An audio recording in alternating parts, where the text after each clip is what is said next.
That's all in my head and in my dreams.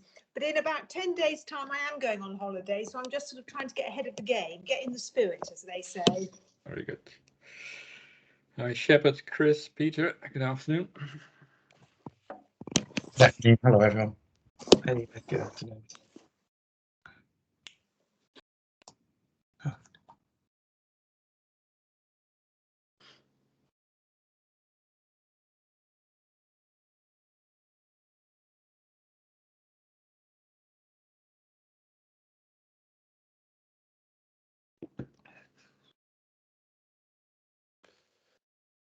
Give it 1 more minute and then we'll start.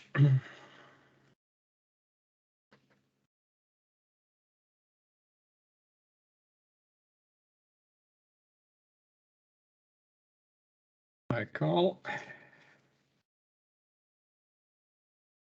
Hi, Hein.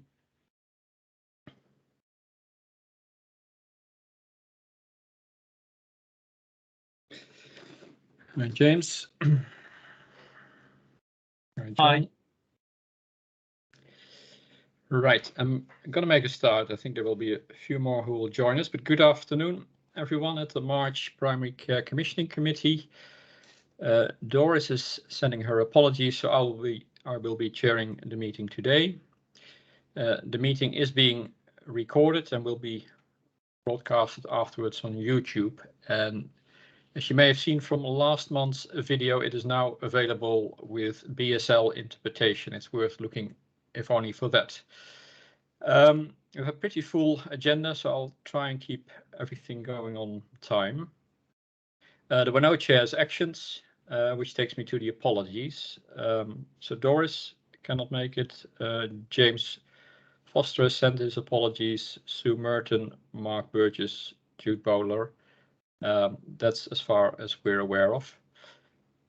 Declarations of interest, you will have seen the register. Just an encouragement to all of you to make sure it's up to date and that it also reflects direct family members if applicable.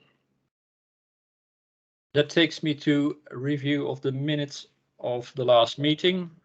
I will take it in its entirety. So on the minutes, are there any comments as to accuracy of the minutes?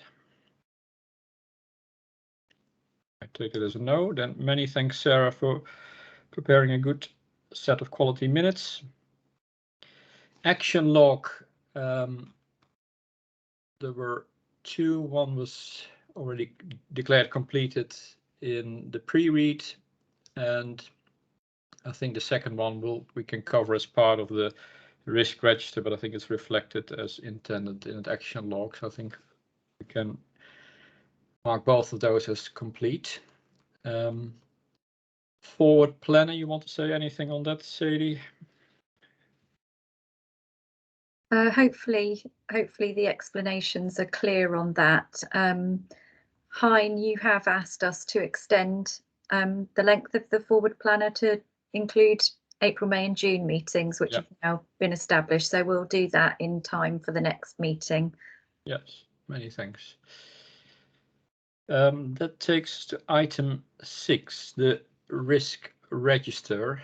Some of them have been updated also pursuant to the discussion we had last time. So welcome any comments people may have on the risk register as they went through it.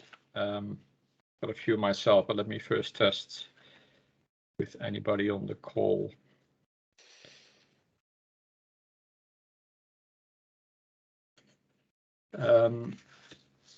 Sadie, please go ahead. If I may just point out a couple of things on on PC10, which is the gabapentins risk. We had a little bit of an arrow issue. So we talked last month about reviewing the scoring for that, which has been reviewed and has changed. However, the downward arrow mistakenly wasn't added. So just wanted to point that out for you. The other item which I would just mention is that on PC13, which is the resilience risk, we're proposing a change of date to that to reflect the current situation that's continuing. Yeah, I think it's entirely fair, Sadie. Just wanted to note PC6, the learning disability health check, and I know Shepard will shortly talk to that topic, but yeah, it's worth highlighting, and I think all the actions were either completed or green, but I think the tracker is rightfully on red, so maybe we can, once we've had the discussion at agenda item 7, just confirm that that is indeed the case. The other one I wanted to highlight, PC15, which is on page 35. The primary care hub's loss of capital funding. I think, John, you highlighted it last time as probably the risk profile or exposure has gone up. Is there any update as far as you're aware of, or is it appropriate to bring this back in near term to the committee? It's a good point, Heinz. So yes, it will be good to have an update, I think, to the next meeting. My understanding is that there've been more positive discussions recently through NHS England regional team about the timescales for the process, which was what was causing the concern before. But I don't have a recent update to be able to share, I'm afraid. So yeah, I would suggest actually a briefing for the next meeting would be helpful. So, Sadie, can you pick that up? Thank you. Good. If there are no further comments, we'll also maybe on. Sorry, go ahead, John. Just one other comment, Heinz. Sorry, it's a bit slow with the hand. So PC11, which was about the interface issues, the interface risks. It's shown as a red risk still, but wasn't quite sure from the risk summary in here. It talks about gaps in controls. It was talking about meetings, but then the update seemed to be that we have had meetings. We've made some progress with the policy. So we're just wanting to understand, I suppose, what is the nature of that risk as we see it now? Is it being mitigated, or is there still a risk? Sadie. Yeah, so the interface group continues to meet quite regularly. The next meeting is next week. The interface policy has been the first thing that we've worked on, but we haven't yet been able to get that approved across all providers, and it's only just being implemented, so the impact isn't necessarily being felt from that yet. The other main issue that we're talking about at the moment is the referral routine in the access policy from private consultants, and we have tried on a number of occasions to have a task and finish group around that, but we haven't been able to get everybody together for various reasons. So we're doing that through the main meeting, and there are some fundamental kind of differences of opinion around that, which we're working through. And again, there's no impact from that work yet because it's ongoing.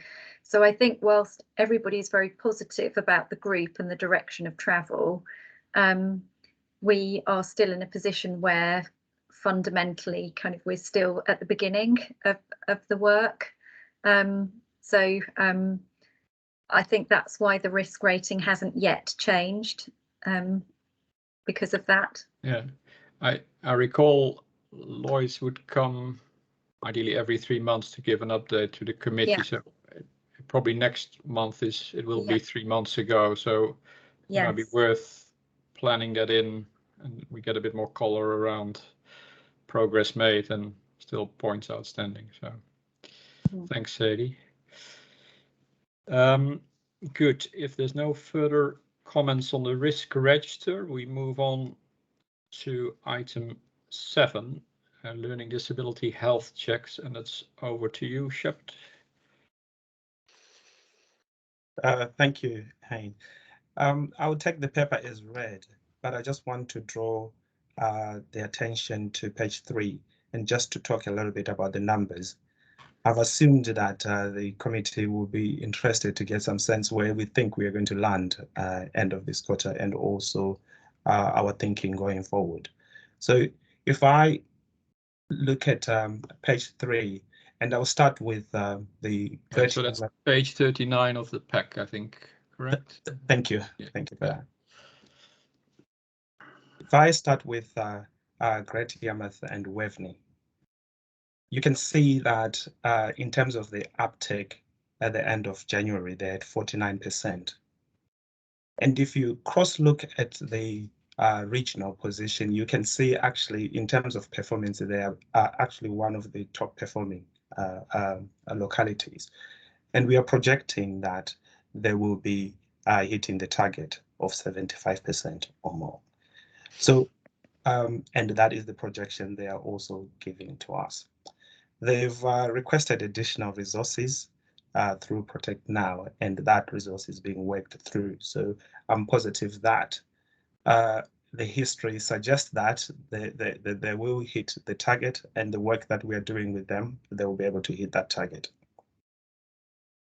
Again, looking at North Norfolk, they didn't have a great start, but you would notice from previous reporting that there have been significant improvements in their numbers, and we're expecting that locality to be able to hit the target again.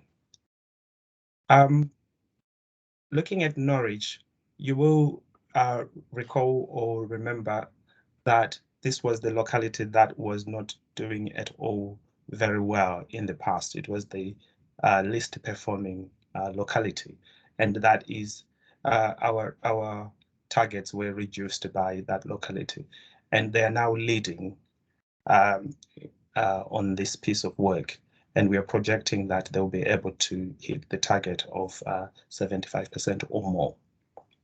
The additional resources are still in place. Reviews continue to be carried out at an accelerated level in this quarter.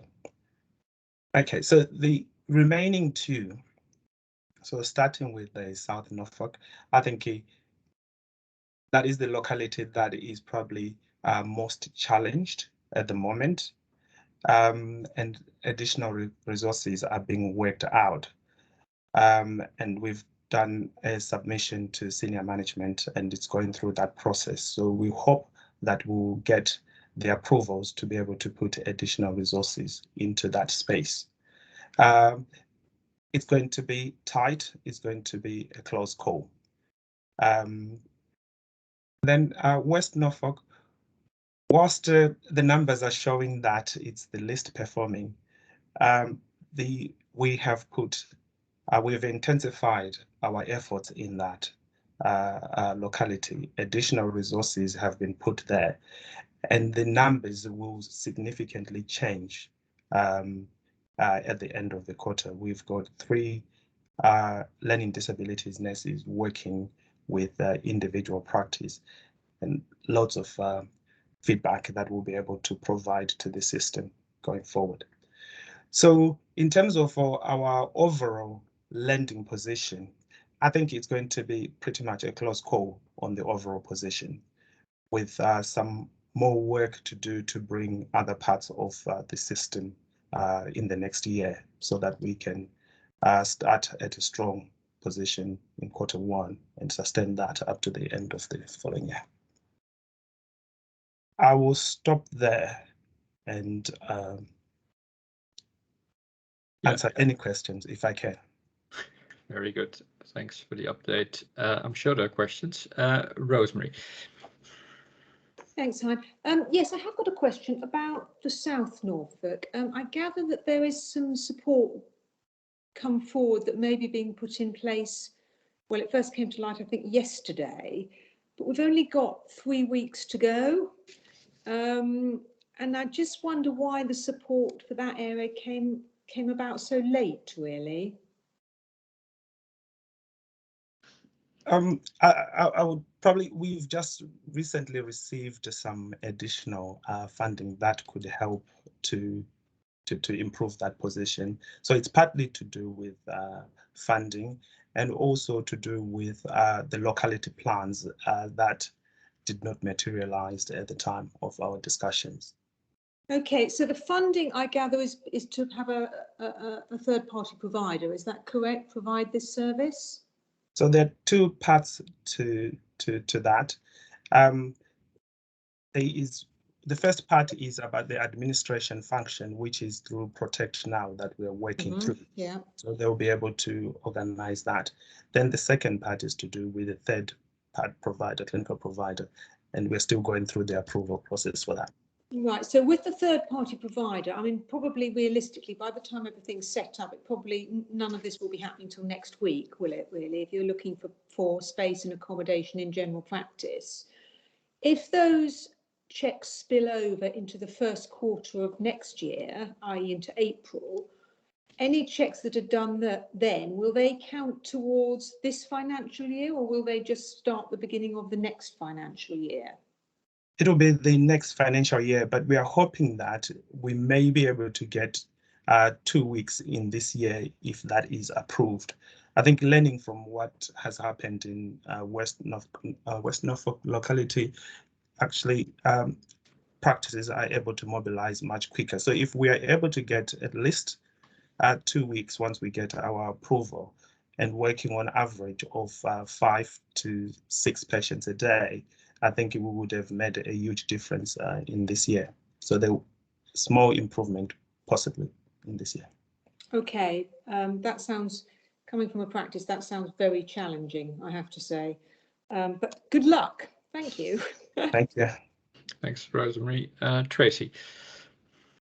Yeah, thank you. I mean, I'm really pleased about the Norwich achievement being my locality, but I do know there's been a huge concerted effort to do that, certainly working closely with the PCN as well. So, and thinking about, know that we have different geographies across the patch, and obviously it might be challenging. Norwich has got one big PCN and a supporting infrastructure. Some of the other localities are smaller areas. So I'm just wondering, are we capturing kind of the lessons learned and kind of what we've put in place in the areas that have been successful to take that forwards to next year?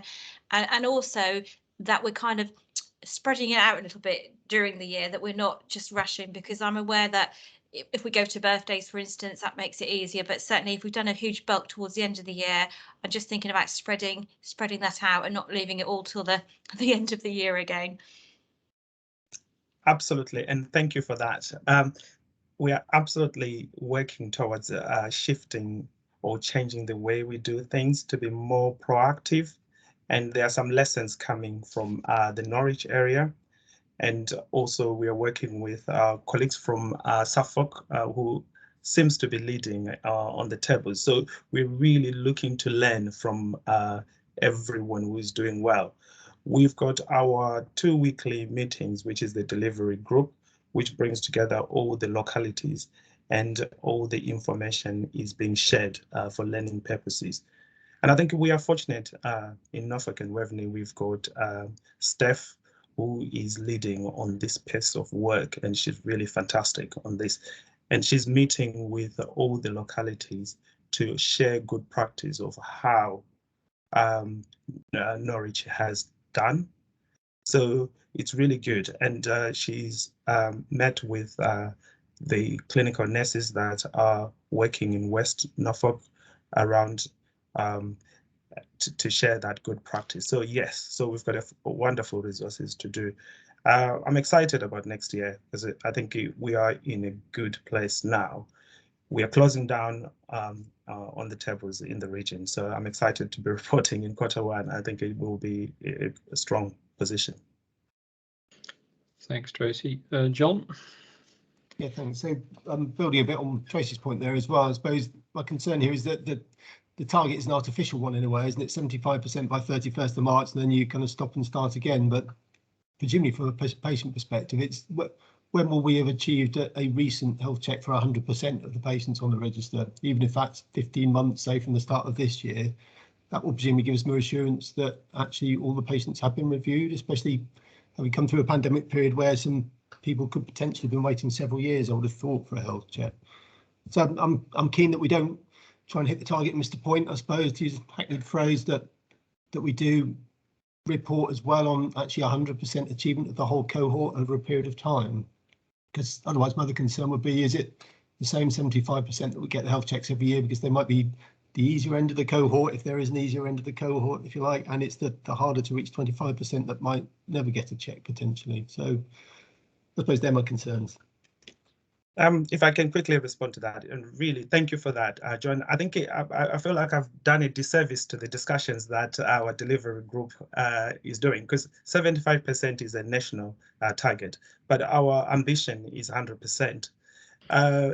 There is background papers that we will be sharing at some point, I think in April, around our intentions, which is way beyond 75%, and how we are going to do that, and is still going through those internal discussions, and we've got plans around that 25%, which obviously, John, you will be able to see before probably it comes to here for your guidance. Good, thanks. Bill? Thank you. I wanted to just say congratulations, really. It's nice to see some movement on this. I mean, it's historically been a difficult stat, and I'm really heartened to see the progress that's been made in a relatively short time, and I look forward to next year. But with some focus, it does show that we can make a difference on some of these, and this is a particularly inarticulate and vulnerable group of people. So it's really great to hear that some progress is being made. Thank you, Bill. I have to admit it's indeed a quite different story compared to 12 months ago, so we should clearly see those positives. Ahead of this meeting, I suggest to Sadie to bring this back, and for now that the month we were thinking of is the May Primary Care Commissioning Committee, because you will know the full actuals, and by the sounds of it, Shepard, you have already some ideas how you want to attack next year. So we could look back on how well we've done and sort of how we work the coming financial year, and have it more spread out, as Tracy said, and address hopefully 100% maybe in 15 or 16 months. So maybe we can include that in the action list, or in the forward planner for that reason. Any other question or comment? If not, Kathy. Sorry, late hand. Yeah. My questions were very similar to Tracy and John's, but I just wondered, when we have the paper setting out the way forward in the future, is there any chance of getting any service user experience data in there? Because it would be really helpful to see given that we've become more sophisticated, beginning to measure the impact of these assessments, and what kinds of positive outcomes there are for this vulnerable group of people. Thanks. Yeah, thank you for that. Yeah. Excellent point, Kathy. Many thanks. Good discussion. We move on to item 8, and we stay with you, Shepard, around the CQC summary ratings. I think, John, I believe you were amongst one of them to prompt, can we see the bigger picture around the CQC ratings, not just the ones that don't come out too well.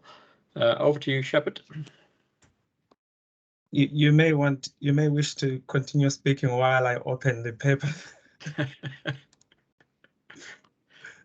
Well, it's on page 40, or it starts on page 40.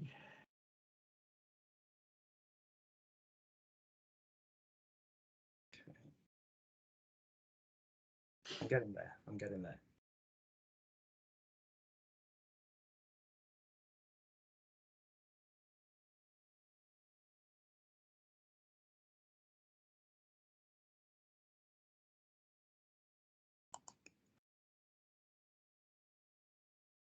Okay, fantastic. Thank you. This was really an interesting exercise to do with the team, to actually look at how are we doing as a system. And we thought it would be really helpful, as suggested by committee members last time, that can we look a bit broader and compare with other parts of the system, which we did. And what you have in the paper, if I can probably, oh, which page is this? Okay, if I take you to the Locality Cqc Rating space, if it's okay, can I just check if we are there? So I want to talk from that space to start with. That's page 41, I think. So we have 105 practices, surgeries in our patch in Norfolk and Revenue. And you can see there's a small table there that just shows you the distribution of where all the practices are. And it looks like they're just about equally distributed across. And on your left, you've got the rating, which shows how practices are doing in each locality there. So I will start with where we've got a red, which is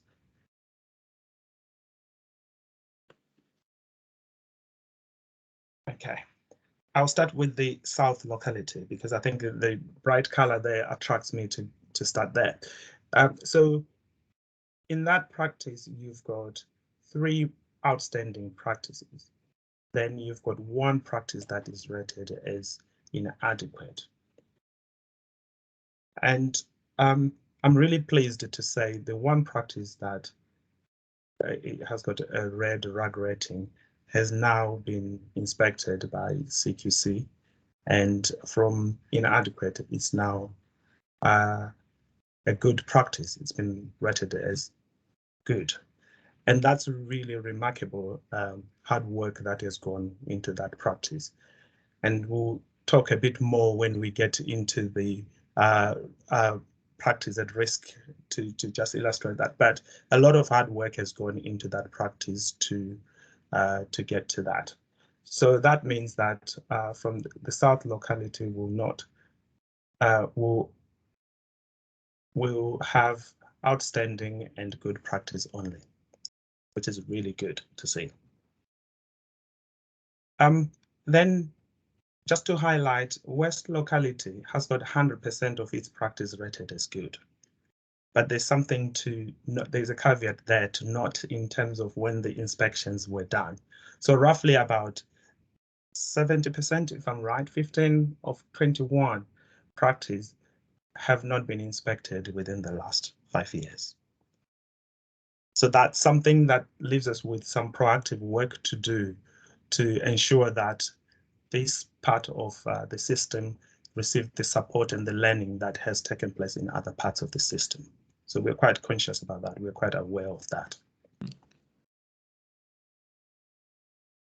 If we move to the north locality, 1 practice has been rated as requires improvement, whilst the other ones are outstanding and good.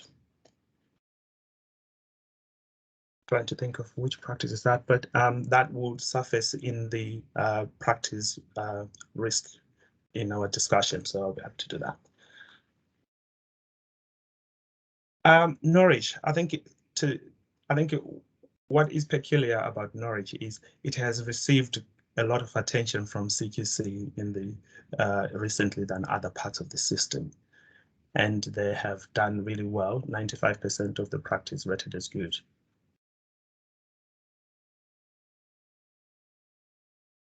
Okay, so moving on and trying to look at how we are doing against the West Suffolk areas. So you've got a pie chart that has been put there just for your information, just to see how we compare with others. But whilst we're trying to compare this, it's not an easy comparison because of the size. The scale is different. So there are about just less than 25 practices in West Norfolk, but it just gives us something to work with and also to see where there are opportunities to learn and share practice. I wanted also to share some themes. We tried as much as we could to try to make sense of the Cqc inspections in terms of what can we learn, where it's outstanding, what are the issues in that. So you've got that table there. but it's the distinction between that good and outstanding. The issues seems to be similar across in some ways. So medicines issues. So it's an issue of continuous improvement and trying to master good practice there. But it's interesting when you look at requires improvement. I think medicine seems to be a common issue across those areas. And also issues around governance seems to be quite strong where requires improvements. Then on inadequate, I think I'm noticing that leadership is missing in there, but that is one of the big issues that we've also seen around inadequate providers. So I'll stop there, and if there are any kind of remarks or reactions or comments that colleagues would like to make. Yeah, excellent. Many thanks, Shepard. Tracy. Yeah, thank you, Shepard. I mean, that's really insightful, actually, to have that overview. So I'm particularly struck by certainly thinking when there is that improvement and that inadequacy, a lot of it is around the leadership, and it's around the medicines management, the prescribing, the storage, the safety, which I think, you know, as a system, that there's hopefully a lot we can do about that with perhaps, you know, learning events, sharing and various things. So I think that's really helpful to know that, and hopefully something that the PCNs themselves can embrace. And I know Chris might come in because we're kind of looking at work across the system of, you know, quality and safety in primary care. So I think there's some key things we can do together, which I would be very supportive of. Yeah, thanks, Tracy. Chris? I can't hear you, Chris. Sorry. Oh, I get noise. Hopefully you can hear me now. Yeah, I can hear you. Yeah. Yeah, so sorry about that. Yeah, I was just going to say the table is really helpful, looking at the trends and themes, Shepard, from with the ratings and what the themes are. I think from my point of view, as I mentioned last time, I think that'd be a really good starting point, as Tracy said, to look at putting on some different lunchtime events for primary care, and certainly that's something that my team would be really happy to work with you on, and also Michael's team in medicines management. I think that'd be really valuable. Yeah, excellent suggestions. Thanks, Chris. Peter? Thanks. 2 points following on from, I think it was Tracy who spoke first, and similar to Bill's comments on the LD checks bit, it's really helpful to see that system overview piece. I still consider myself relatively new to Norfolk, and of course we've a vested interest in the quality performance level of practice, because we do commission some services with practices, and often obviously we sit here looking at where there's been a adverse inspection of the CQC, so actually to see that very high level of good and those few outstandings as well is a really helpful context. I guess the bit, and it isn't necessarily for here, I'm very happy to pick it up outside, but it's to try and increase my understanding of where that sits us proportionately in terms of other areas, first of all, and also if you were a layperson looking at this entirely afresh, one might take a view that in the areas where we can get every practice to being good, no one is less than good if you look at the West. But in those areas where we have the 1 or 2 outstandings, we also have the 1 or 2 failings, as it were. And I don't know that there's anything to be learned from that particularly, but it strikes me that if we can get that sea of good, then that would be, that would be quite something, because clearly we're almost there. And to get that system overview, I think has been really helpful after numerous of these meetings where we're concentrating understandably on the ones that aren't doing so well. Thanks very much. Thanks, Peter. Kathy. Thanks, and thanks, Shepard. I mean, I can see a lot of work's gone into this paper, and it tells you some really interesting things, and in other ways it doesn't tell you anything much. And I guess kind of my observations are that what the paper really told me was that CCG rating is quite a blunt instrument, isn't it? Because it might mean something one year, and then stopped meaning something as re-inspection hasn't happened. And I think the information about the sort of time lags and when people were inspected was, for me, one of the most marked parts of this. So if somebody's outstanding in 2015, they could be shocking now, but we don't know that. And so it just struck me how important the additional work that you do around CCG oversight is, and how that kind of almost provides a safety net to the CCG, which is a line in the sand at a point in time, isn't it? Sorry, too many. And I guess then the other thing I wondered is have there been changes to the CQC's focus over the years? Because I mean, in my experience, I think there has. I think, you know, maybe they've become more sophisticated. They've certainly become much more focused on the process of managing medications, haven't they? So again, the time lag therefore is important, because it's not to say that those people who haven't been inspected a long time ago are going to be good at these things. So I guess, so I'm rambling a bit, but for me, the themes were the most important, because that is what you're going to be measured against now, if you like. And then my final comment was the graph on page 42 of the pack on the West Suffolk practices, recognising we have a different demography and many more practices. If we had that graph on us, how would it look? So those were my comments. Thank you. Thanks, Kathy. And points to take away for Shepherd. Sadie. I just wanted to reassure Kathy before I bring my point in that actually Shepherd and I have been talking about exactly those points, and it is forming part of his team's work programme for next year, which we're already working on developing. But my point was just to point out, I'm sorry, Shepherd, that I didn't spot this on first read, but somehow it jumped out at me on second read. On page 46, you've got the Kirkley Mill surgery at the top, and they are on the chart rated as requires improvement overall. They're actually good. They were a practice that had been rated requires improvement for quite some time, but at their most recent inspection were rated as good in the focused visit that they had. So they still have one item of one domain, which is RI, but overall they're good. And I just wanted to point that out, as this was a meeting in public. Yep, thank you, Sadie. Rosemary. Yeah, I was just going to follow up on a point that you made, Kathy. I think there's no doubt that the CQC inspections are a little bit of a different beast now than they were 5 years ago. I think there's a lot more of behind the scenes data gathering than there used to be. I think the actual inspections themselves, I'm hoping, are a little bit more objective than subjective.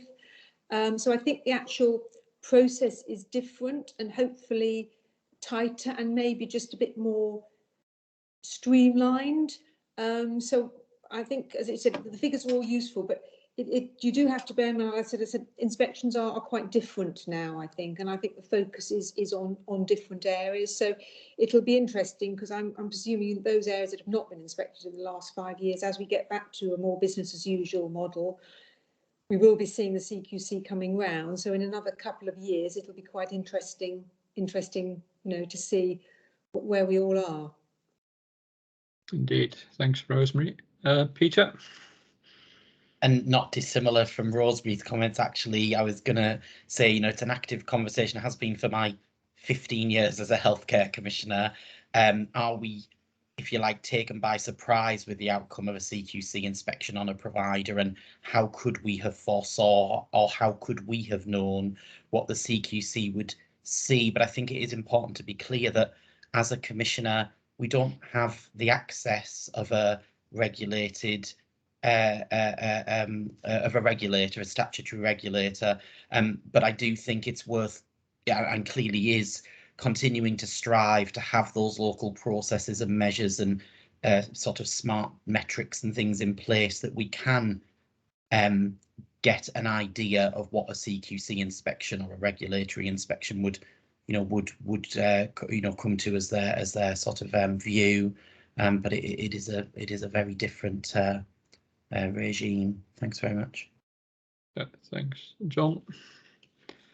So I just brief comment. I wanted to thank Shepard and the team for the work, and for me, it like you said in the introduction, really, it's helpful to get the context, because we always focus on the practices that are struggling, don't we? But for my reading, this is, I think, 100 out of our 105 practices are either good or outstanding, which feels like something to celebrate.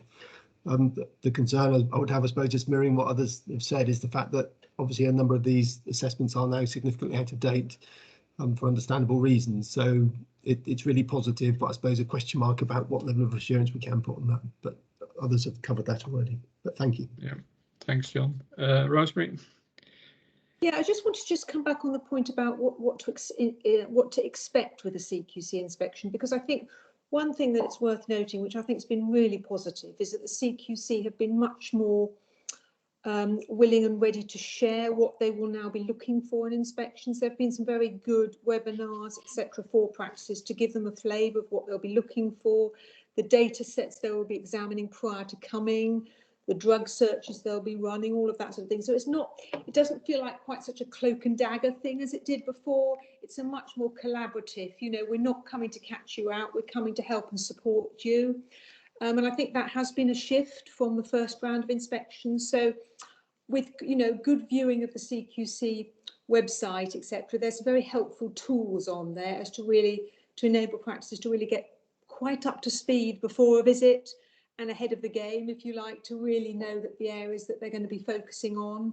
So I think that's kind of helpful and sort of reassuring as well. Yeah, good to hear, Rosemary. Shepard. I just wanted to echo Rosemary's observations and comment, and it's really good that CQC are taking a more system-wide approach, and they are communicating with the practices and providers, and they've done a recording of their approach, and that information is circulating. And the feedback from providers that have been inspected is really positive. And I believe that we are more working like a system, and there will be less surprises in terms of what the outcomes are. I think the issues are there, and we'll recognize them, and we'll work with practice proactively to address those.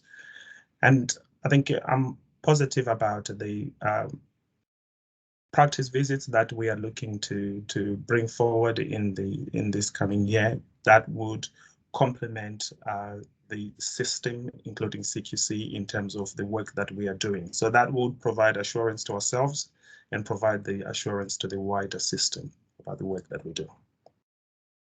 Yeah, let me just briefly echo that. I think Kathy referred to it as well. There is this safety net that the CCG proactively reaches out to practices, and it's not in the public part of the agenda, but in part 2 we do have line of sight on practices which may need support. So we're not purely reliant on this aspect. Peter. I don't know if it would be appropriate from the chair of this committee, but having worked at a statutory regulator, it's not very often they hear that they did something very well or that they've been very constructive and supportive. So I would encourage the CCG to maybe echo those words to the CQC, whether it's a letter from the chair of this committee or through some other route, because often it is the negatives that we speak about when we think about statutory regulation. That's an excellent suggestion. I'll take it up with the chair of the meeting. Thank you all. Good discussion. Again, Shepard, kudos to you and your team for putting this together. We move on to item 9, which covers quite a bit of the pre-read in number of pages. There's actually 2 documents, as you may have seen. There's access to general practice in Norfolk and Waveney starting on page 51, and access to primary care for BSL users starting on page 82. And these come from requests from the HOSC. So I'll hand over to Fiona to give an introduction and then open it up for, I'm sure, comments and add-ons that I think the CCG team can take forward. I should add the note on BSL is together with NHSE prepared. I'll hand over to you, Fiona, for an introduction. Thank you very much. I will largely take the GP access paper as read, but I just want to make few comments on the BSL paper. Yep. As updates since the paper was written. We are continuing to work with practices around the AIS, which of course is much wider than those covering deaf patients, which we do recognise. There was a Healthwatch England webinar last week launching their report around the AIS and the concerns that have been raised with them. And from that, we've learned that we are expecting a report from NHS England by the end of this month, setting out first steps at high level about how to improve patient access and making a number of recommendations. And there'll be further detailed guidance to follow on that. So obviously any work that we do locally, we want to make sure that we pick up that work once the report is published. And we're also expecting some updates to the Accessible Information Standard from June, as I understand it. And NHS England have been working very closely with CQC because much of this is actually picked up in their inspections.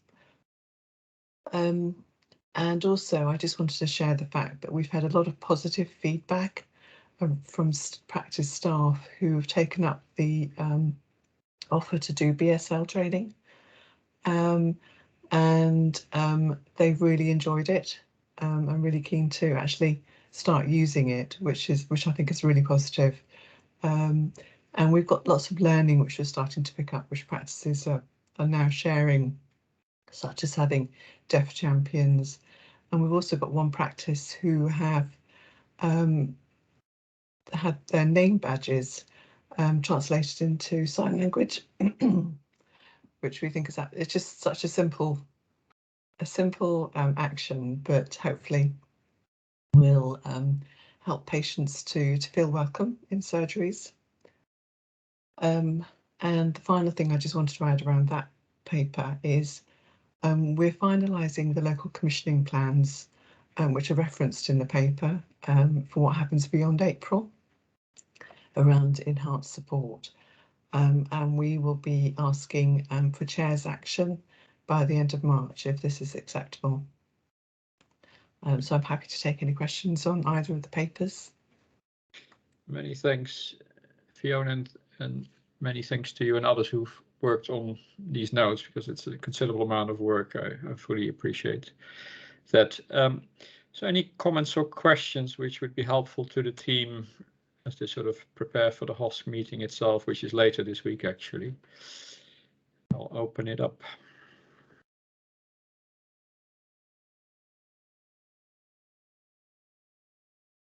Peter? Thanks.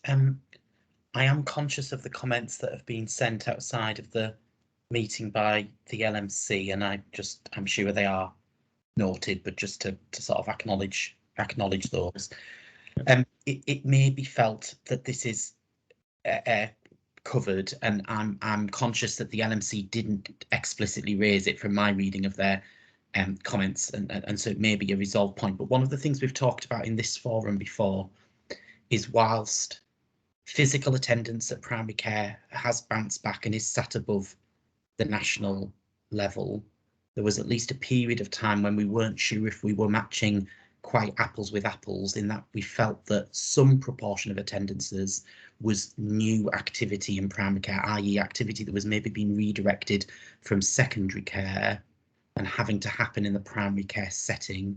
And so although the absolute number of attendances had returned, was that the same form of attendance, if you like, as primary care would have fielded, would have been dealing with pre-COVID? And so I guess I just wanted to check in that we things are stable. I don't quite know the question I'm asking, but things are stabilising, and that we do feel that primary care are back dealing with a similar, same workload, if you like, as they would have pre-COVID if we continue to see that diversion and disruption. Thanks very much. Thanks, Peter. Fiona, can you speak to that? Yes, thank you, Peter. I think it would be fair to say that the data does reflect the same patient contact along the whole journey, potentially. It depends how individual practices actually record.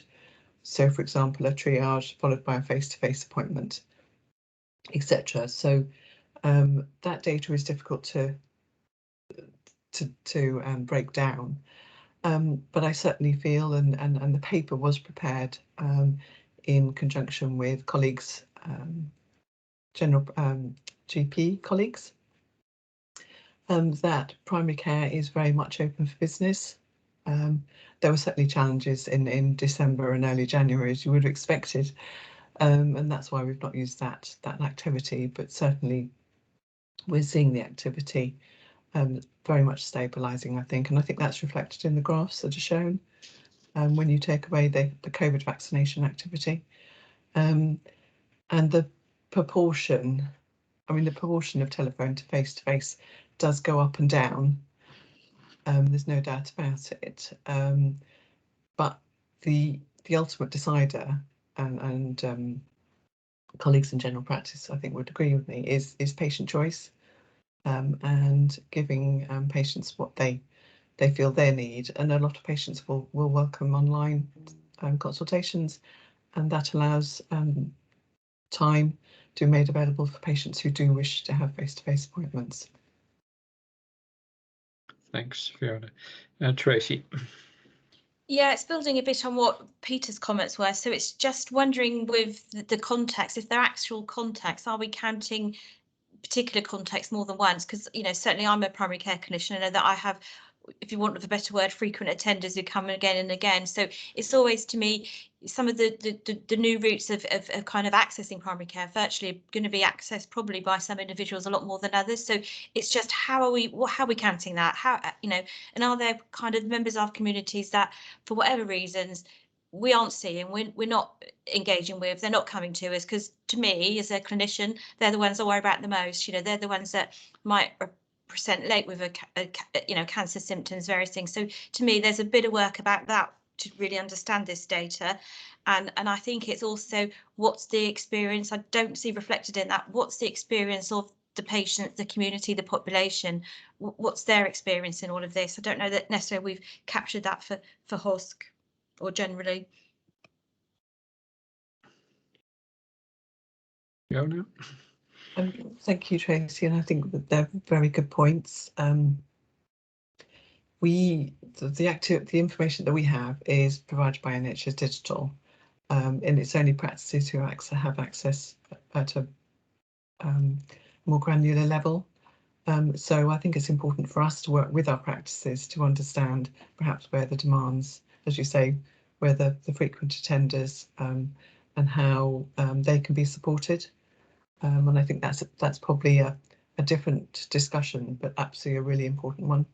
And your point about health inequalities, absolutely, there's no doubt that there is a different set of challenges that we now face.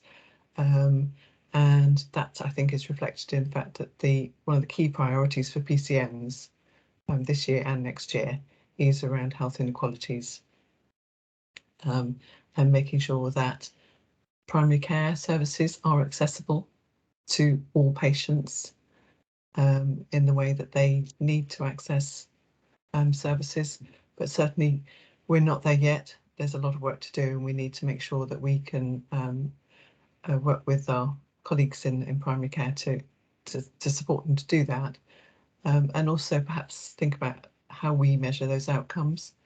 And of course there will be the next GP survey, which will play an important part in looking back and comparing those outcomes. Thanks, Fiona. Kathy. Thanks. Slightly unpopular comment. I can see that this is a really well thought through paper, and yet reading it, I kind of got the feeling that there's a group of people saying things are not okay, and this paper goes, oh, here's all the evidence to show you that everything's fine. And that made me a little bit frustrated, really. And I guess when you look at the top of page 66, it says we've had loads of complaints, you know, this many complaints, a number of them about access and appointments, but there's no themes. And then it doesn't say any more about that, and then goes on to say that, but we're not going to tolerate abuse towards our staff. And I just wondered, some kind of linking sentence to say, however, we recognise that there is a lot of strong feeling out there. People are being, are feeling frustrated by the changes. You know, Tracy's population of people who don't access primary care. One of the local, old cat and life sites that I'm on, people are rampaging about how they never bother to go to the GP because it's just a waste of time. And whether that's based in fact or not, I think there needs to be something in this paper which simply recognises that A, changes in the way people work, and B, the enforced changes by the pandemic have given rise to kind of lots of high emotion, and we're seeking to address that. And because the paper is so factual, it made me think that we haven't actually paid enough attention to why it's, why the paper's been written, if you will. Thanks, Kathy. I'm not sure if Fiona needs to react. I'm also conscious that it's partly response to actual questions put forward by the HOSC, so I think the format drives that, but I think your broader point and the one Tracy's made is well understood. Andrew. Yeah, thanks. Trying to provide some answers to some of that from a Healthwatch angle. We've had a lot of conversations along this line, and it is all anecdotal. So it's people that put themselves forward to express a view. I think it comes down to two issues that we've discussed before, and that is, one is a large number of people simply do not understand and frankly feel a little bitter actually about the changes that have been made, which were of necessity, but if we're honest, this has been the way things are leading for several years, and they feel not consulted, and they feel that they haven't been taken along with those changes. So it boils down to they don't understand, some people do not understand what the whole idea of triage is and why they can't just get through directly. That's not new. But there's also a significant minority of people who welcome being able to access online healthcare.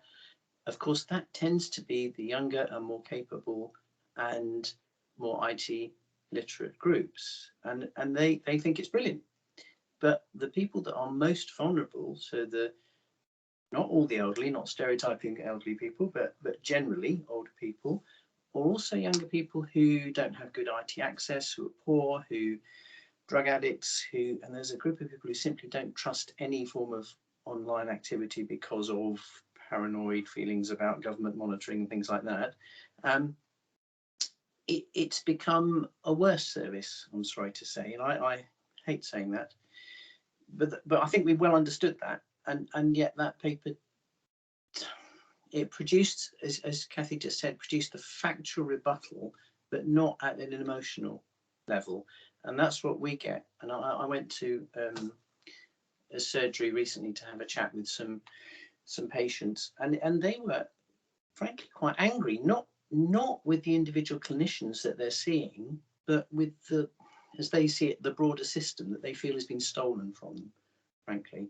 And the other one, just to say quickly, we've also addressed before, is people have virtually no understanding of all the other health professionals. So it still is, I want to see my doctor.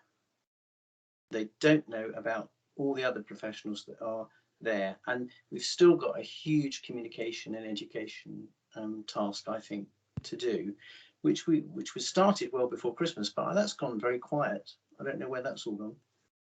Anyway, nothing new really, but just to reinforce what everybody else has said.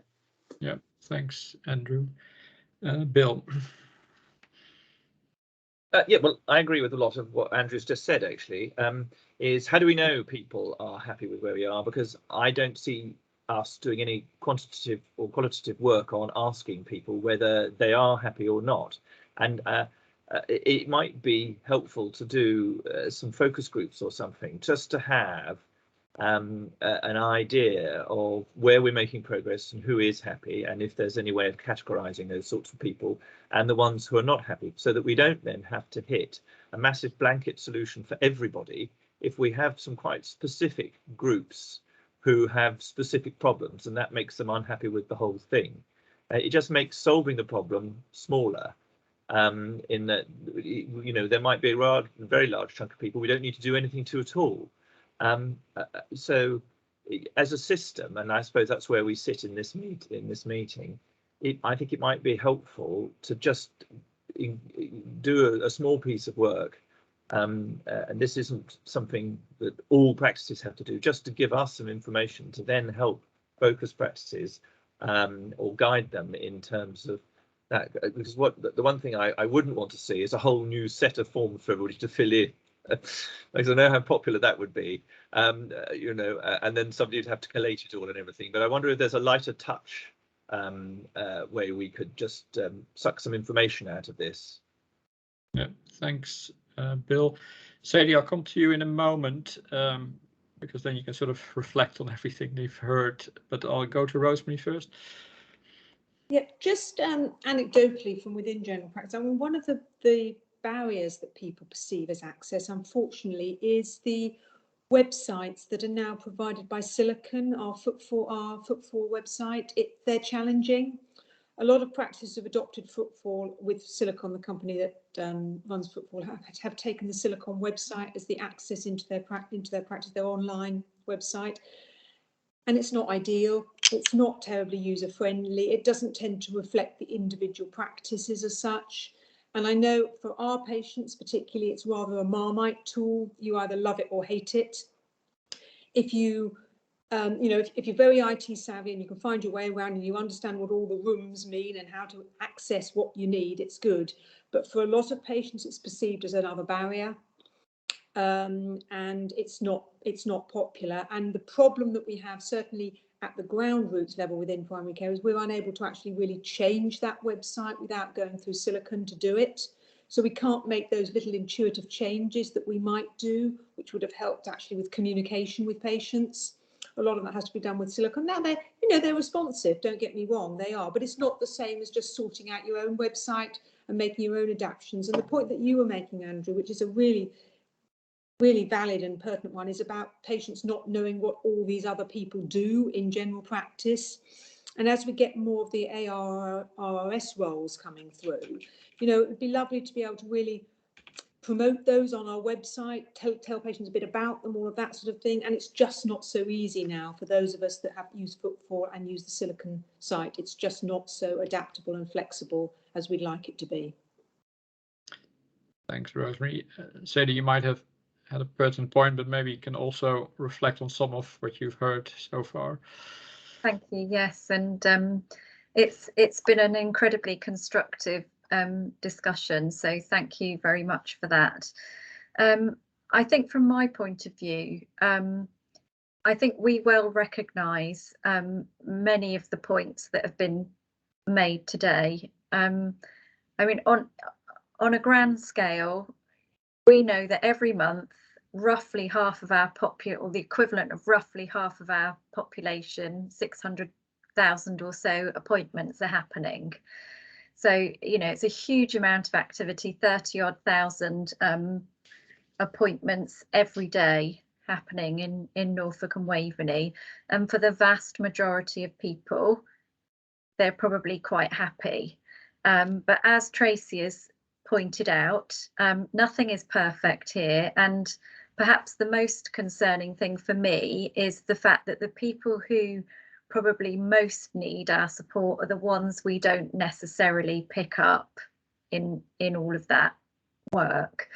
And I think certainly our focus going forward is really to try and understand and get underneath our health inequalities data, think about how we can better engage with people. We do have a role in the team which unfortunately has largely been focused on COVID vaccinations as over the last few months for obvious reasons, but really trying to help us with our campaign to get better understanding of the new roles in general practice, and really trying to help us to reach out and understand the needs of our population. And I think, you know, I absolutely agree with Kathy and Tracy. Until we understand that, we don't really, we can't put our hands on our hearts and say we've got it completely right. And I think we do acknowledge that.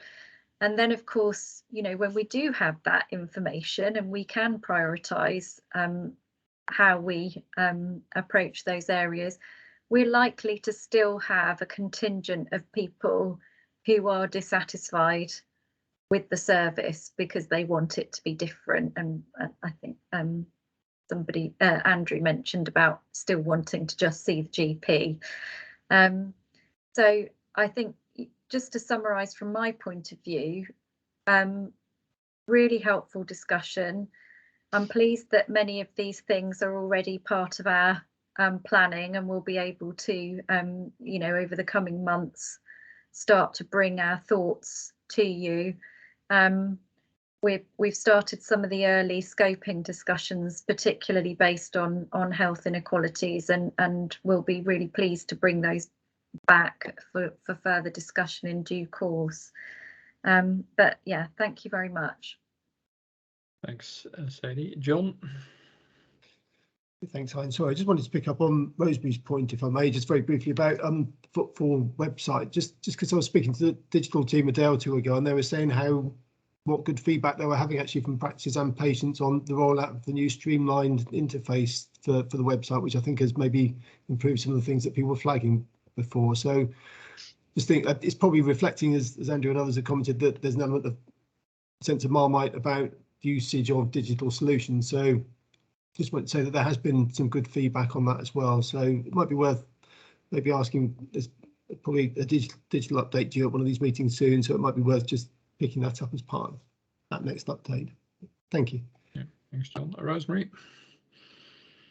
Thanks for that, John. When you say the new streamlined digital interface, what exactly part of the website are you referring to when you say that? I don't know the technicalities, Rosemary. Right. I just had a conversation about the fact that there was a new streamlined version that had been made available, something called Evolution Feedback. Okay, all right, interesting. Thanks for that. Thanks, John. Thank you. Well, thanks, everyone. I agree. A good discussion. Maybe, Sadie, it would be helpful, because I think it will be Mark Burgess and Kath Byford who will go to HOSC to share this feedback and compliment them on the note and the facts, but sort of complement that sort of the experience side and the emotional angle that Andrew refers to. It would be worth if they include it in their introduction to sort of maybe preempt some of the sentiment that the HOSC may have. And maybe I can ask, given that we've had this note, maybe to hear next month from the feedback they received from HOSC. I know the LMC put a note forward. Also good to get feedback on the BSL access note. So thanks, everyone. We'll move on to item 10, locally commissioned service. I believe Gina is on the call. Gina, happy for you to introduce and then take questions. Thanks, Hein. It's Gina Cooper, Senior Manager for GP Resilience. I apologise now, I've got a shocking cold. My voice is not good and I'm sucking sweet. So if I break off coughing, then Sadie has kindly said that she'll pick up for me, but I'm hoping to hang in there. So thank you for reviewing the paper that was submitted within the mail out. We are in a position now at the LCS review of looking at mobilisation. So I just run through the very quick headlines of the paper and pick up one or two elements that may have been updated since we've written this. So as we said, of the 12 LCSs that have gone out, we've had fantastic response from practices. I'm so pleased with the way that have come through. All 105 practices are signed up to a majority of them. And as I said in the paper, we have a number of work streams where there is 100% sign up and commitment for delivery, which is fantastic response, and actually shows how reactive and ability to change that our general practice has at a time when they're under significant pressure. So I'm very grateful to them for those areas. One or two bits I'll pick up with regards to the points that they haven't got 100% sign up for. Phlebotomy is just about there. We had one finalising sign up, and we have got that now verbally agreed. So that's fantastic news. And we'll pick up more about that later in part 2. Spirometry, we had 5 practices discussing. We have had one already decided they want to sign up. Some of the hesitation with regards to this is around IPC, the Infection Prevention and Control, and we have meetings with both our national and our local infection prevention control teams and our practice nurses, kind of getting down to the nitty-gritty of what a toolkit of restart actually means, and to overcome those concerns. It's great when we send out papers about what to do, but when we have then reaction from practice that says, actually, I still have this concern and this question, we're basically running through those points now because we want to take them on board. If one practice thinks that you can guarantee at least half a dozen more do. The other elements for this will be picking up is the eating disorders. We have our mental health commissioning team working really closely with practices at the moment to pick up there. We've had 3 more sign up since this paper was written. Some of the hesitation with around signing up initially for eating disorders was to do with historic belief of the specialist services and historic understandings of things that used to happen. And again, it's very difficult to keep up communications, but our specialist teams have done an awful lot of work to increase the assurance and the provision of services by our specialist providers. And this has now been conveyed on a one-to-one with those practices who are hesitating, and they're assured to sign up. So that's also good news. With regards to, sorry, my voice has gone. What was it I wanted to talk about? Apologies. Oh, the inclusion health. And that actually ties in the conversation we had earlier on with regards to accessibility and inequality. All practices are signed up for the 100% sign up for the inclusion friendly element. Now, this point is actually to work with our primary care reception teams to encourage them as to how patients who don't necessarily want to complete through the digital interface can access our general practice and how they can communicate, register with, and actually access the services we have. So that's workload going through using the toolkit of Doctors of the World for safe surgeries and frontline training. So it ties in really well with the element we've just been talking about. In fact, all practices recognise this as a key issue is really good news. Work that's currently underway is very much along the lines of the patient engagement. Now, Andrew, I know that we've had conversations around this previously, and something that we knew was lacking due to the pace at which we were moving is to be able to go out to patients and engage with the change of services. This is now out there. There is both digital and paper access for patients, and it's very much along the lines of the LCS reviews undertaken. We understand that there's 1 or 2, and it is literally a couple of services that will result in a change of pathway which will directly affect patients, and to kind of really understand the additional materials that they may need and support they may need in order to be able to access these changes. On one of those areas is that to do with earwax removal, which we know is something that patients enjoy having in their practice, and because of clinical prioritisation, we're moving the service away from a frontline GP practice provision through self-care to a specialist community provider. So we are working very hard with our comms team at the moment, and we have to have the leaflets out at the end of the week around how to improve self-care and to enable the patients to access that change of service and how to access through that element. The other points to pick up is to do with enabling our practices to report and capture the workload that they're going forward. Nationally, there's a system called Calculating Quality Reporting System. Something's been in general practice for a number of years, and it's usually used for national DESs and designated enhanced services in order to go through and capture activity. So we are one of the first CCGs to undertake a suite of services to go through CQRS Local. The benefits of practices will be along the lines that they don't need to undertake additional workload as far as rating invoices go and to undertake additional searches and reports. It's a way that we blends in with, they'll undertake one process through their clinical systems, run a report, upload the information into a system that they already use nationally, and it automatically ties into our back end of the CCG for finances, and they'll get paid automatically based on the workload and the outline that we've already provided for them, whether it be activity block or item of service. They'll have a complete handbook going out for the end of the month about what's involved, and then because the first submission for this won't be until the end of the first quarter in June, and recognising the pressures that practices are under currently, training for these will go out in April and May time, when it's traditionally, I'm going to use words traditionally, it's slightly easier in practice to undertake new concepts at that point. So that's well underway. And we continue to meet with the LMC on a weekly basis to tie up all the loose ends. So going forward, things what we do next, the contracts will be raised imminently. Now, we had a delay on raising the contract for practices because we're waiting for the release of the national framework, which came out end of last Friday. So that's now being worked on by a procurement team, and they'll be raising all 105 contracts to go out to our practices. Each contract will include the details of the 12 LCS specifications, which we are including.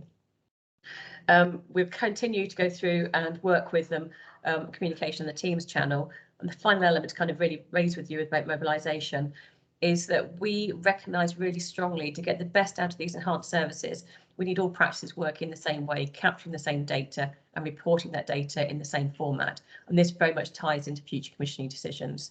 So we're working with our clinical templates provider at a very granular detail at the moment to make sure that what we had intended to commission is going to be captured through templates, and then it's actually going to be reported in a single reporting tool that's enabled by all practices. So we're not asking practices to, as we have historically, to write their own searches and outputs. We'll be doing that for them, and we're midway through that process. Finance accountants amongst you will be very pleased to know that we are also going through and working on a quite granular basis to enable practice to understand what they need to invoice and report when. So the invoicing will come through the item of service element, which will be mitigated through. We're also going to issue them a schedule around what they can expect, what their thresholds are, because we've built the 15% activity detail in, as for those of you who remember reading the specs will include, and then going forward, when they can look at having their rebaselines and what the impact would be.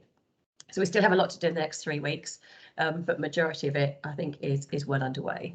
Open for any questions and comments. Thank you. Many thanks, Gina, and also for the latest updates. Any questions or comments for Gina? John. Just want to say it seems a fantastic outcome, Gina, just given the bit of a patchwork we've had in some cases in the past for some LCSs to have 100% phlebotomy, to have nearly 100% for eating disorders and things like that. Just seems a real achievement. So really well done. Thank you. Thank you. We're almost there. I think you've silenced everybody else, Gina. I can only echo what John was saying. Tremendous achievement by you. Good partnership working with the LMC and engagement with the practices. So very good to see. Many thanks, Gina. We'll move on to item 11. I think Polly has joined for the Norfolk County Council Healthy Behaviour Change Digital Offer. Just checking you're there, Paula. Hi, thanks very much, Chair. I'll leave it to you to introduce, and then we'll open it up for comments and insights you're keen to get from the committee members. Over to you. Thank you. Yes, my name's Paula Hawley-Evans, and I'm consultant in public health with Norfolk County Council, with the lead for health improvement.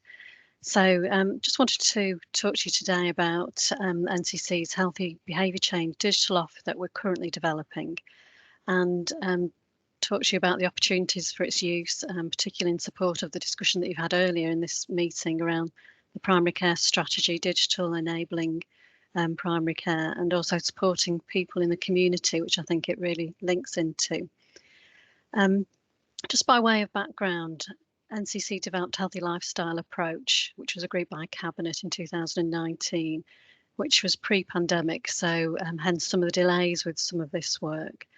But the idea was to have a systematic approach to health improvement, which would have a number of elements: a digital offer, a behaviour change training offer, and working with the community to engage them, and that would link with the range of commissioning services that Norfolk County Council provides. So people will be familiar with Smoke Free Norfolk, the Slimming World offer, and things like Man versus Fat.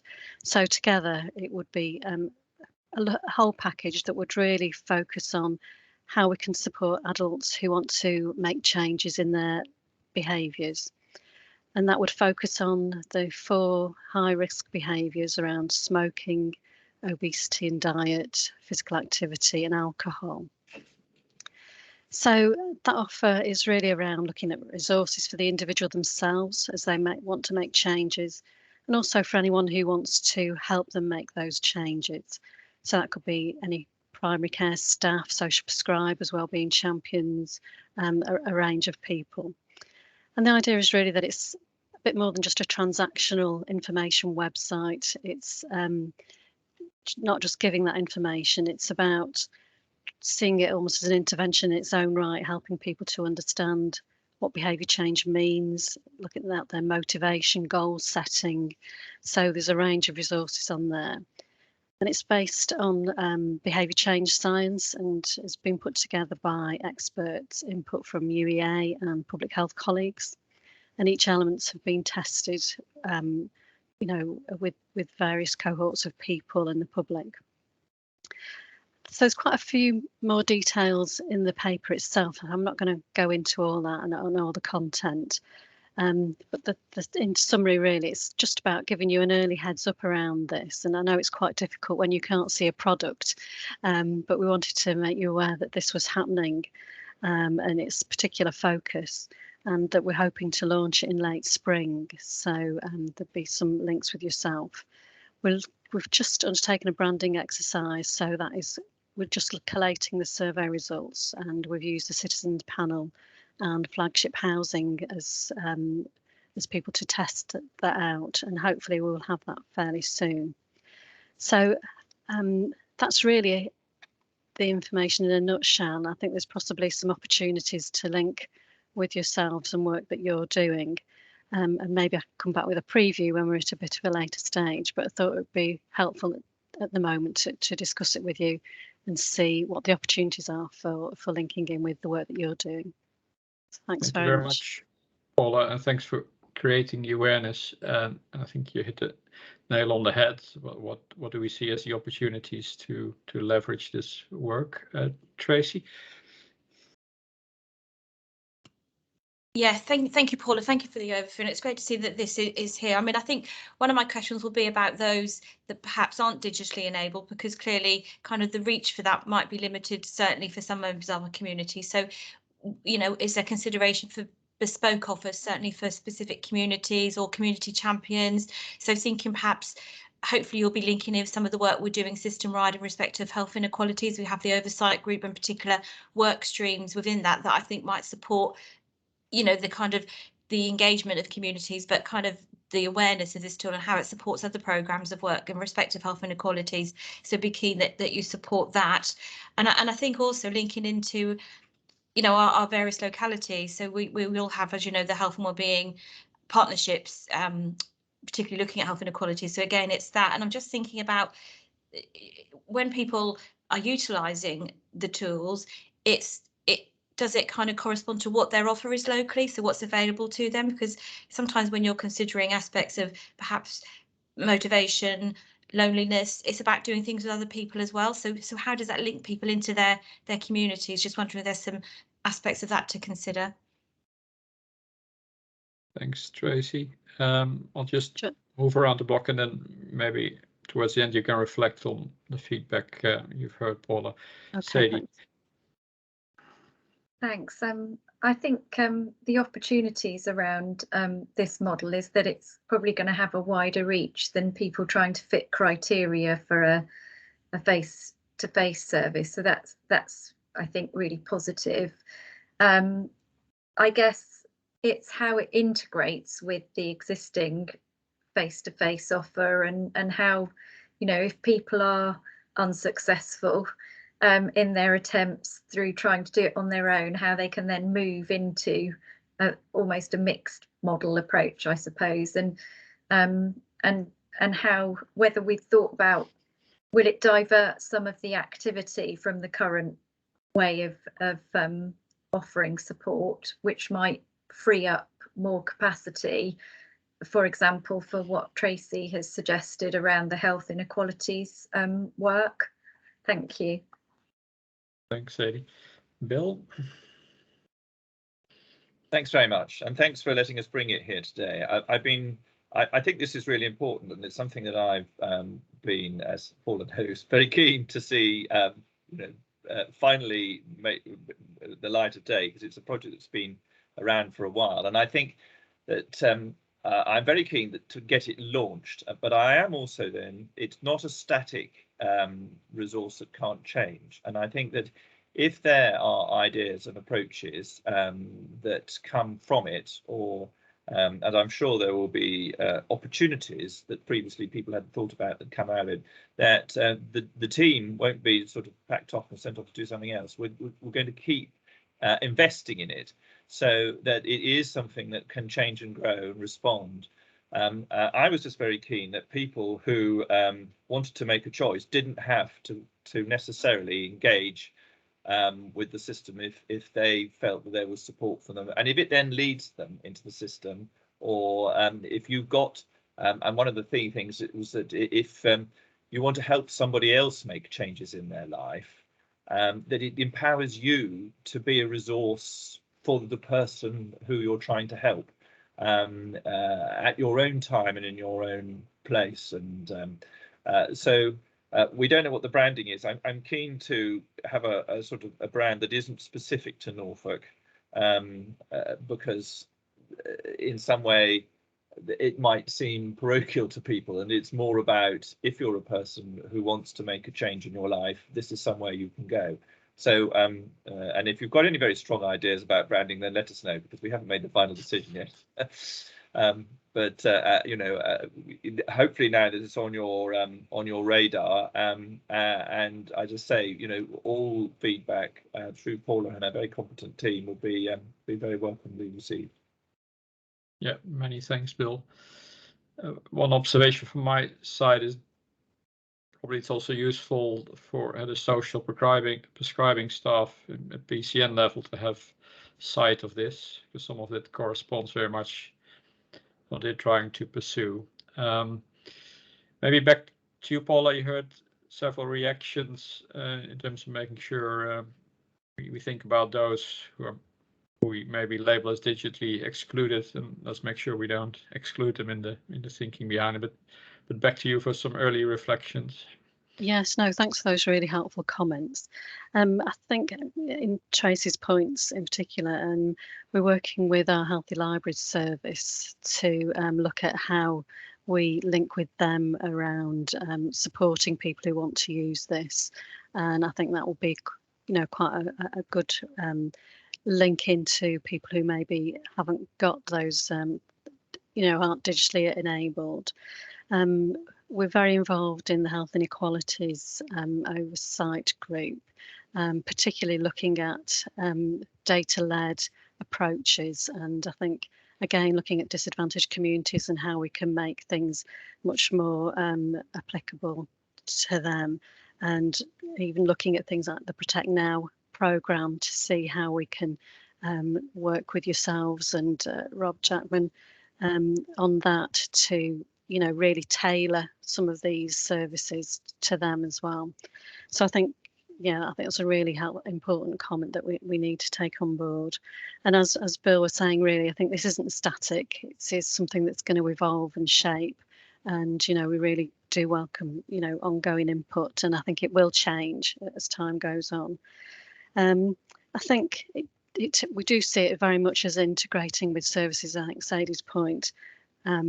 This isn't just something that's a standalone thing. It will link into the commission services that are there already, and making sure that we do, if people want to go into services, that they're enabled to do so, and looking at what our support offer is to, as this site is developed and launched, that we can work with people like social prescribers so that they know how to use the site, that they can use it appropriately and make sure that people can access it.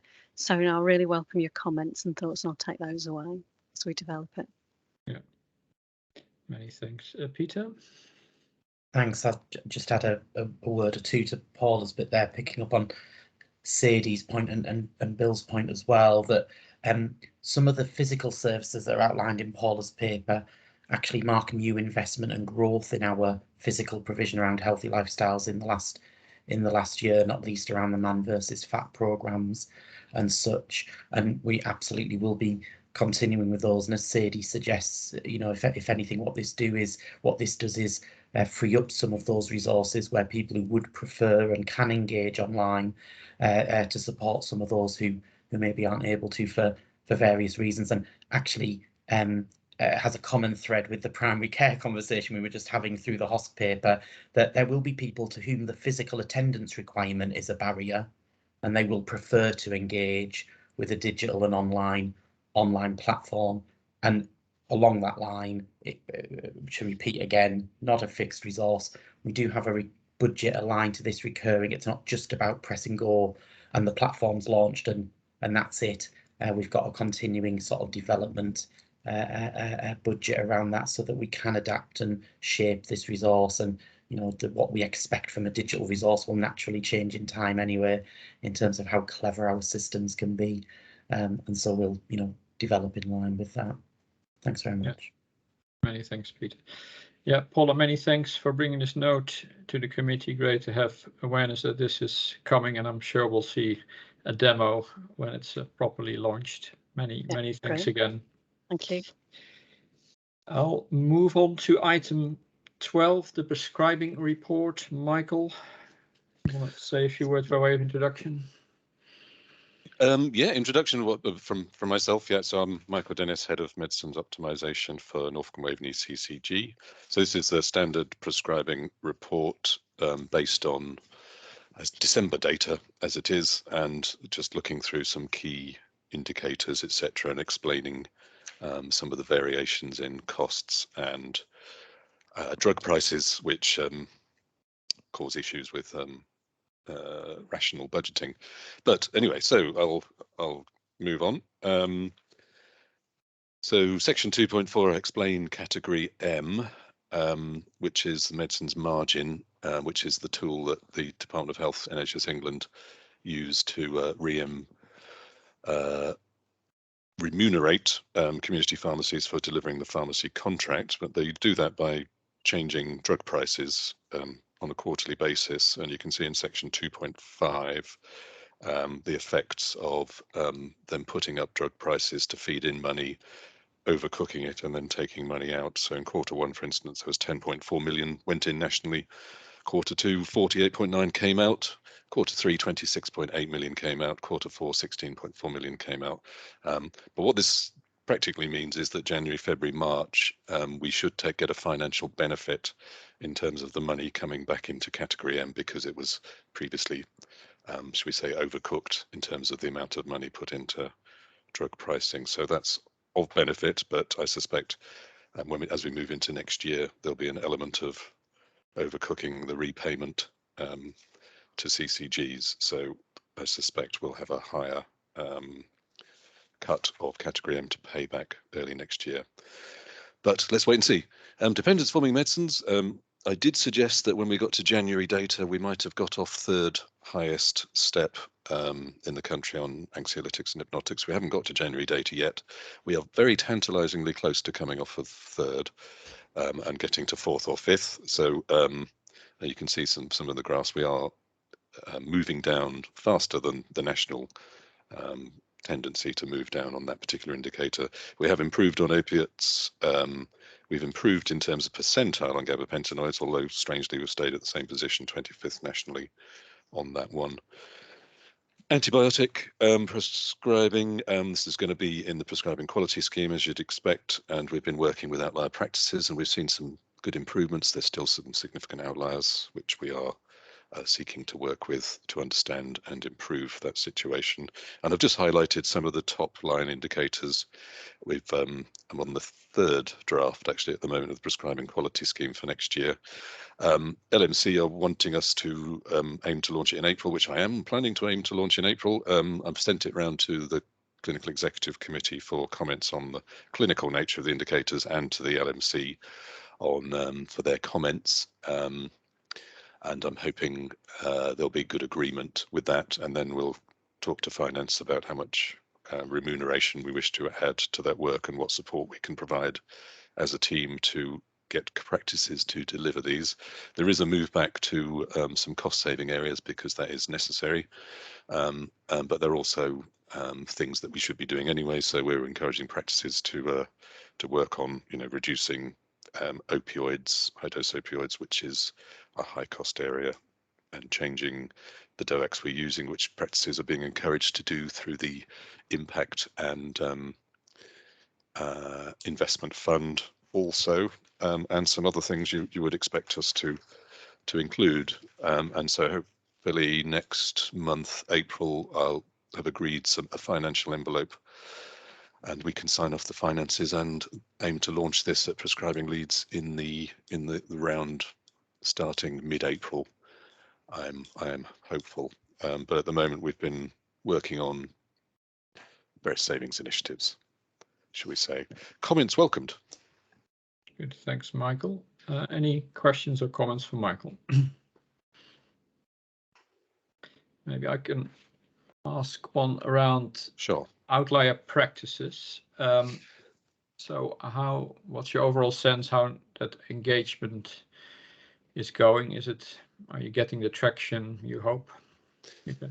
The main work stream has kicked off in the West. We've got it on our agenda to tackle as part of our work stream from April to look at the top 2 or 3 within each other locality, but most of our outliers are in the West, it has to be said. And our pharmacist Kemi has met with them and agreed some actions which we're looking at through the Prescribing Efficiencies group, which meets every 2 weeks at the moment. And we're going through it with a fine-tooth comb. And if we're not achieving traction, then we'll escalate it through that group, I think is what we'll say. Yeah. But we are at least meeting, and they are agreeing some of the things we're asking them to do, certainly. Thanks. John? It's similar territory to Hein's question, really, Michael. In terms of the prescribing quality scheme for 22-23, obviously you've got a mixture of cost effectiveness, prescribing safety and prescribing quality, but are there more things that we could legitimately include around cost effectiveness? Because I'm just conscious about the financial challenge that we've got for next year, and in particular, I suppose Hein's comment about variation. We know there's some relatively very high cost practices in terms of cost per PU. Is there anything that we could legitimately build into the scheme around reducing that variation? Well, we've got the prescribing quality scheme, which is for practices mostly to deliver themselves, things that they should work. You could argue, we should be working on anyway as a system. We've also got a work stream which includes other bits and pieces, shall we say, like the what we'll call the optimal alternative. The managing outliers is in there. There's things on diabetes, oxygen, dressings, stoma, for instance, discharge medicine services, which reduces hospital readmissions, and optimize RX, for instance, and POD, high cost drugs. So there's other work streams that we'll tend to lead on, but we'll work with practices on, and they don't necessarily need to go in the PQS. I'm open to comments on that. I'm going to be sending in our list of savings initiatives hopefully tomorrow to James, and hopefully that is a good first cut. But some of it will be worked on primarily by practices with our support, and some will be primarily us leading on it as a team. So it's a mixture, I think. But if you want us to attempt to include more, they will expect the more remuneration, I suspect. Just a guess. Yeah, I'm just conscious that the prescribing quality scheme, if everyone takes it up, would cost us £1 million plus, wouldn't it? So it's just making sure that when we come to agree it next time, we're clear on what on the scale of financial benefit we think we'll get for that, particularly in the light of the comment you made that a number of the things in here are things that probably we should be doing anyway, really.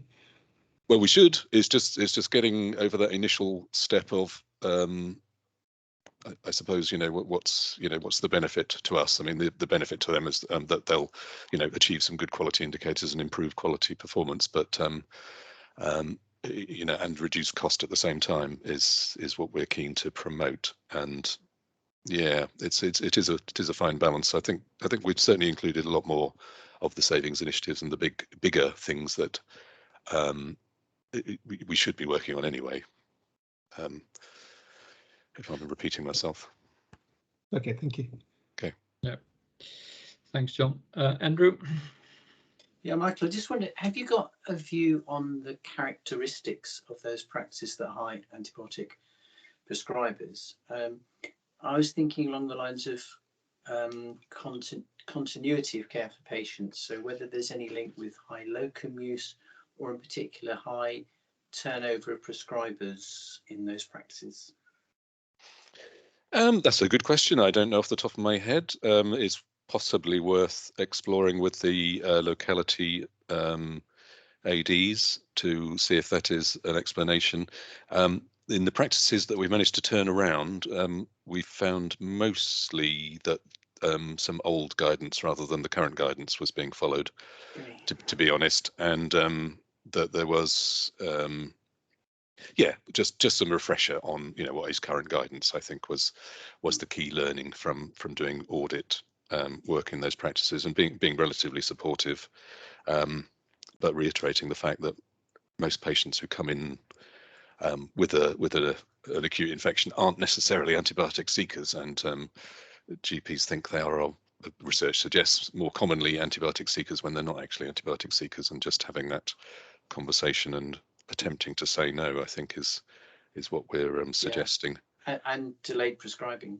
Delayed prescribing, absolutely. There was supposed to have been an electronic solution for that, so on EPS, but that hasn't arrived as yet. So we just have to reiterate that, if they don't need a prescription now, then make arrangements or agreement on how they could access a prescription later if necessary. But okay, I will explore that with the ADs. That's something we hadn't necessarily thought of as we discussed it, but we found other things which I think were lower hanging fruit, to be honest, initially. Thanks, Andrew. Sadie. Yeah, one of my points was very similar to Andrew's, actually, in terms of correlating with, I mean, I was thinking of UTIs in care homes, for example. Yes.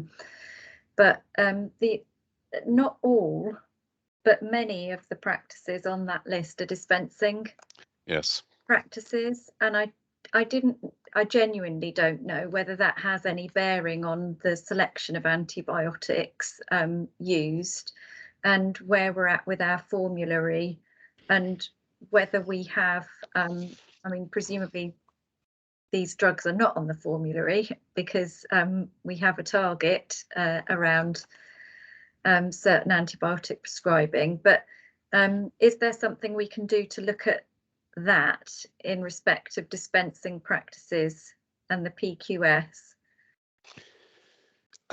Well, these drugs are on formulary, but the expectation nationally is that no more than 10% of all your antibiotics are these broad spectrum drugs. So they can be used, and it's just evidencing through audit and appropriate supportive challenge that they may or may not be using them for conditions which they shouldn't be using them for, and reiterating the national and local guidance, which is mostly published by NICE now.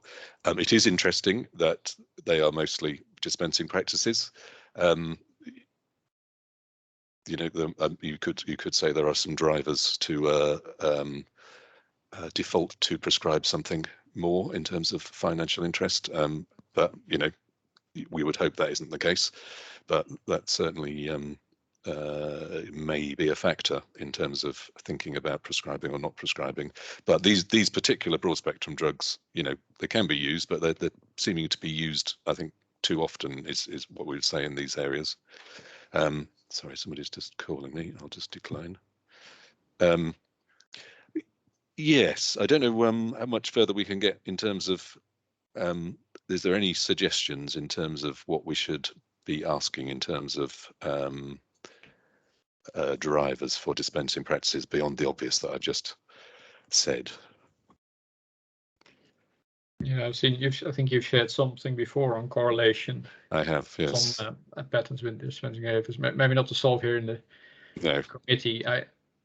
Maybe from my side, I very much sentiment-wise, I'm with John for the obvious reasons around can we use prescribing quality scheme also to further the cause on a better cost outcome alongside all the other attributes, and maybe not so much to solve here in the meeting, but as you're putting the finishing touches on it and liaising with James, then maybe any idea that comes forward would be welcome.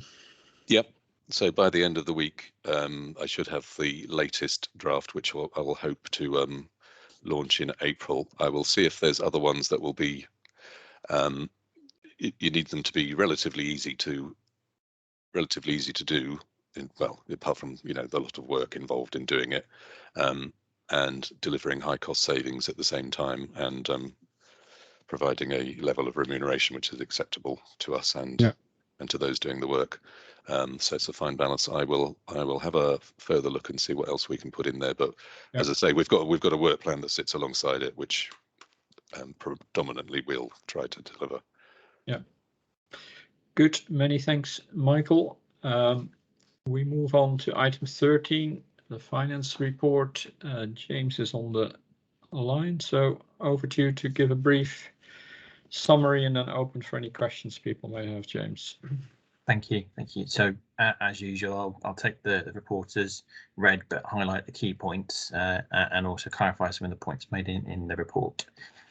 So the executive summary, we can see as at month 10, the total year-to-date primary care and prescribing budgets are 0.1 adverse, actuals are 0.1 adverse to budget. The forecast adverse variance of the budget is 4.7 million. However, that does include 3.7 million of additional winter access funding and 0.9 million of additional ARRS funding to be received. With this factored in, the forecast is on plan at the moment. Moving on to the financial summary, this shows that GP prescribing has deteriorated by 0.8 million from month 9 to month 10. With the figures being 2 months in arrears, this is an undervaluation of the November estimate. In addition, efficiency savings have not materialised in the period, putting pressure on the forecast, with efficiency expectations already baked into our budget. The prescribing efficiency forecast has been revised down in the month 11, so that will be reported next month to you, in order that the current achievement can be reflected. The £0.8 million movement has also included additional costs due to the delay of in-housing CSU meds management staff and an increase in dressings costs. The dressings movement is currently being investigated to understand the underlying reasons for this increase. Delegated primary care has increased considerably due to the additional ARRS costs of £0.9 million, but as stated, this comes with additional funding with it. Moving on to the detailed financial analysis, this shows the key drivers behind the prescribing overspend of 3.7 million against budget and some of the areas attempting to mitigate this. Then moving on to the specific funding areas, the System Development Fund. Again, this key area of investment is still showing predominantly on plan, but with a few small favourable variances to budget. Moving into Delegated Co-Commissioning, the same favourable variances are showing here in terms of the Norwich APMS contract, the walk-in centre, favourable rent revaluations, offset by the existing pressure of QOF on the indicators past the CCG from NHS England at the beginning of this financial year. There is also a significant prior year accrual release within Delegated, showing it in the position. There is also the £3.7 million of winter access funds, which are predicted to spend at the moment with no current budget. However, I again need to stress that there's a retrospective allocation due to be received from NHS England to offset this. Moving into GP and other prescribing, total variance of 3.7 million includes a prior year release of 1.78 million, so the underlying variance is 5.48. This has been driven by growing diet pressures, COVID-related prescribing at the beginning of the year, lower than expected efficiency achievement. As said, that's been re-evaluated in month 11, and additional pressures from both dressings and oxygen. That was all the areas I was going to highlight. If there's anything, any questions. Thanks, James. Open for any questions, and I'll go first. Just to confirm, the current estimate for the total year is to be on balance. Yes, correct. Read on page 116, and you mentioned we get a retroactive funding for the overrun on the ARRS role. Yes, we do. So the sort of variance against budget, is that a cost feature, or are we simply able to hire more people than we thought we were, as the mix of both? So we were given a budget for ARS at the beginning of the year, which when we breached that, which we now have, there's also a tranche 2 of money which is within our allocation. So we've just gone above the budgeted amount, and we can draw down that additional funding from NHS England, which is part of our overall allocation for those roles. Okay, thanks. Any other questions for James? No, James, many thanks. Good to see. We expect to be forecasted within the funds allocated. So good to see. That takes me to any other business from anyone? No. Checking, Sarah, was there any question from the public during the meeting? No, I didn't get anything. Thank you. Yep. Good. For those who will take part in part 2, I suggest we start it at 3:30. There's a separate link for that. Leaves me just to thank you all for a good discussion today. I think we worked some topics really well, so many thanks for that, and also for the quality pre-read from the many people who've worked on that. Good to see you all. See you at the next meeting. Have a good rest of your day. Bye, everyone. Bye-bye.